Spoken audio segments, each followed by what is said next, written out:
Grounded fans, we are less than 24 hours away from Grounded 2. Here's a time zone map Xbox shared so you'll know exactly when you can jump in and start playing. Pause the video here to take a look. Here's a full recap of everything we know before launch. Grounded 2 will launch in early access with Game Pass Ultimate on July 29th for Xbox Series X and S and PC's Steam. Other consoles are currently not in the works, but may be later in the game's lifecycle. You can purchase the standard edition of the game for $29.99 or the Founders Edition for $39.99. The same teenagers from the first one, Pete, Hoops, Willow, and Max, will be making a return, but they're a little bit older this time. The game takes place in 1992, 2 years after the events of the first one. The Founders Edition will include 4 different skins, as well as the game's soundtrack and a digital art book. The Founder skins are simply cosmetic and do not affect any stats. They will be toggleable in the game's options menu. Grounded 2's starting area will be the entire size of the first Grounded's map, ultimately becoming 3 times larger over time, and the game will launch with an Act 1 equivalent story, with more being added as the game is updated. We will see several new insects in this one, such as the scorpion and the butterfly, as well as new biomes such as the winter-style biome found in the tipped-over ice cream cart. Mounts have been added to the game in the form of buggies, with the Red Ant Soldier and the Orb Weaver being the first 2 we'll experience at launch.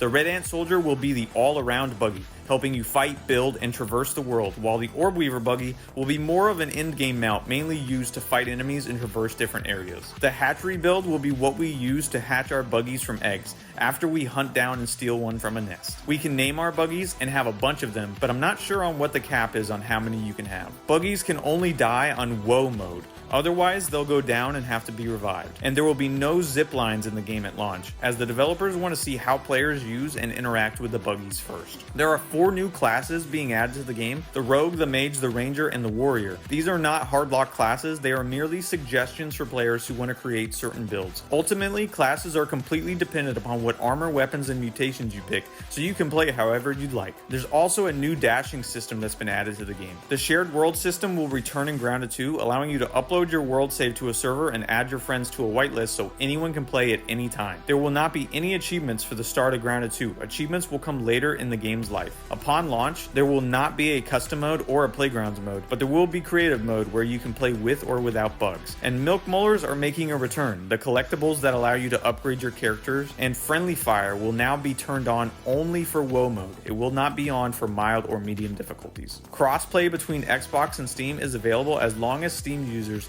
have an Xbox account linked to their Steam. There will be no split screen available at launch, but it may come later in the game's lifecycle. That's the meat of everything we know so far. Get your friends on the hype train because we launch tomorrow.